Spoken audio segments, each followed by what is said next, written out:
லூக்கா அதிகாரம் 7. அவர் தம்முடைய வார்த்தைகளை எல்லாம் ஜனங்களுடைய காதுகள் கேட்கும்படி சொல்லி முடித்த பின்பு கப்பர்நகூமுக்கு போனார். அங்கே 100க்கு அதிபதியாகிய ஒருவனுக்கு பிரியமான வேலைக்காரன் வியாதிப்பட்டு மரண அவஸ்தையாயிருந்தான். அவன் இயேசுவை குறித்து கேள்விப்பட்ட போது அவர் வந்து தன் வேலைக்காரனை குணமாக்க வேண்டுமென்று அவரை வேண்டிக் கொள்ளும்படி யூதருடைய மூப்பரை அவரிடத்தில் அனுப்பினான். அவர்கள் இயேசுவினிடத்தில் வந்து அவரை கருத்தாய் வேண்டிக் கொண்டு, நீர் இந்த தயவு செய்கிறதற்கு அவன் பாத்திரனாயிருக்கிறான். அவன் நம்முடைய ஜனத்தை நேசிக்கிறான், நமக்கு ஒரு ஜெப ஆலயத்தையும் கட்டினான் என்றார்கள். அப்பொழுது இயேசு அவர்களுடனே கூட போனார். வீட்டுக்கு சமீபமான போது 100க்கு அதிபதி தன் சிநேகிதரை நோக்கி, நீங்கள் அவரிடத்தில் போய், ஆண்டவரே, நீர் வருத்தப்பட வேண்டாம். நீர் என் வீட்டு வாசலுக்குள் பிரவேசிக்க நான் பாத்திரன் அல்ல. நான் உம்மிடத்தில் வரவும் என்னை பாத்திரனாக எண்ணவில்லை. ஒரு வார்த்தை மாத்திரம் சொல்லும், அப்பொழுது என் வேலைக்காரன் சொஸ்தமாவான். நான் அதிகாரத்துக்கு கீழ்ப்பட்டவனாய் இருந்தும் எனக்கு கீழ்ப்பட்டிருக்கிற சேவகரும் உண்டு. நான் ஒருவனை போவென்றால் போகிறான், மற்றொருவனை வாவென்றால் வருகிறான். என் வேலைக்காரனை இதை செய் என்றால் செய்கிறான் என்று நான் சொன்னதாக சொல்லுங்கள் என்று அவர்களை அனுப்பினான். இயேசு இவைகளை கேட்டு அவனை குறித்து ஆச்சரியப்பட்டு திரும்பி தமக்கு பின் செல்லுகிற திரளான ஜனங்களை நோக்கி, இஸ்ரவேலருக்குள்ளும் நான் இப்படிப்பட்ட விசுவாசத்தை காணவில்லை என்று உங்களுக்கு சொல்லுகிறேன் என்றார். அனுப்பப்பட்டவர்கள் வீட்டுக்கு திரும்பி வந்த போது வியாதியாய் கிடந்த வேலைக்காரன் சுகமடைந்திருக்கிறதை கண்டார்கள். மறுநாளிலே அவர் நாயின் என்னும் ஊருக்கு போனார். அவருடைய சீஷர் அநேகரும் திரளான ஜனங்களும் அவருடனே கூட போனார்கள். அவர் ஊரின் வாசலுக்கு சமீபித்த போது மரித்து போன ஒருவனை அடக்கம் பண்ணும்படி கொண்டு வந்தார்கள். அவன் தன் தாய்க்கு ஒரே மகனாயிருந்தான், அவளோ கைம்பெண்ணாயிருந்தாள். ஊராரில் வெகு ஜனங்கள் அவளுடனே கூட வந்தார்கள். கர்த்தர் அவளை பார்த்து அவள் மேல் மனதுருகி அழாதே என்று சொல்லி கிட்ட வந்து பாடையை தொட்டார். அதை சுமந்தவர்கள் நின்றார்கள். அப்பொழுது அவர், வாலிபனே, எழுந்திரு என்று உனக்கு சொல்லுகிறேன் என்றார். மரித்தவன் எழுந்து உட்கார்ந்து பேசத் தொடங்கினான். அவன் தாயினிடத்தில் ஒப்புவித்தார். எல்லாரும் பயமடைந்து, மகா தீர்க்கதரிசியானவர் நமக்குள்ளே தோன்றியிருக்கிறார் என்றும் தேவன் தமது ஜனங்களை சந்தித்தார் என்றும் சொல்லி தேவனை மகிமைப்படுத்தினார்கள்.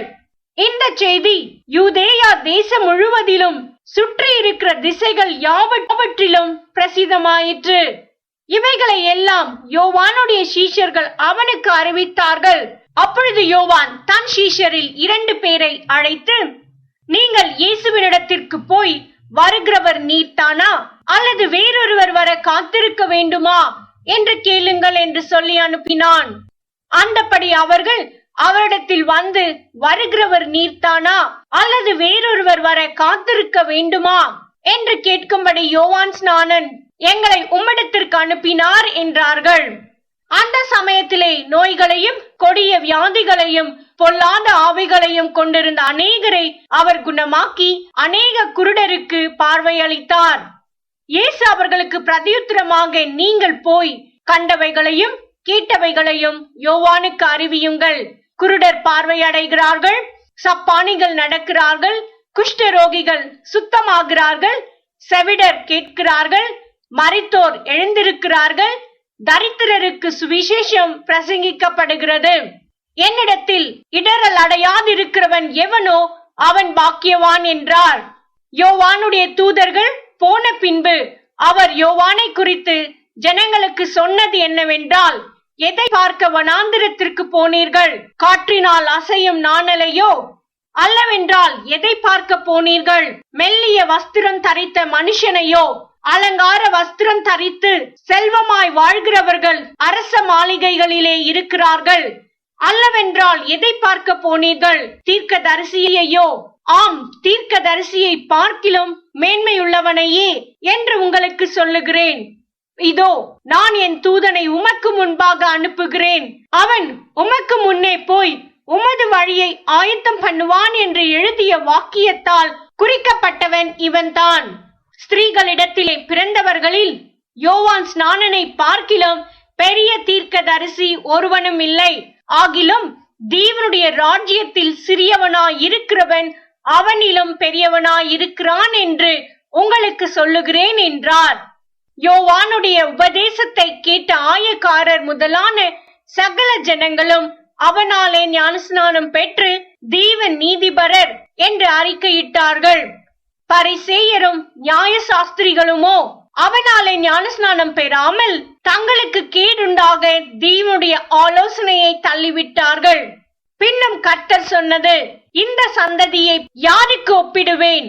இவர்கள் யாருக்கு ஒப்பாயிருக்கிறார்கள்? சந்தை வெளியில் உட்கார்ந்து ஒருவரை ஒருவர் பார்த்து, உங்களுக்காக குழல் ஊதினோம், நீங்கள் கூத்தாடவில்லை, உங்களுக்காக புலம்பினோம், நீங்கள் அழவில்லை என்று குறை சொல்லுகிற பிள்ளைகளுக்கு ஒப்பாயிருக்கிறார்கள். எப்படியெனில் யோவான் ஸ்நானன் அப்பம் புசியாதவனும் திராட்சரசம் குடியாதவனுமாய் வந்தான், அதற்கு நீங்கள் அவன் பிசாசு பிடித்திருக்கிறவன் என்றீர்கள்.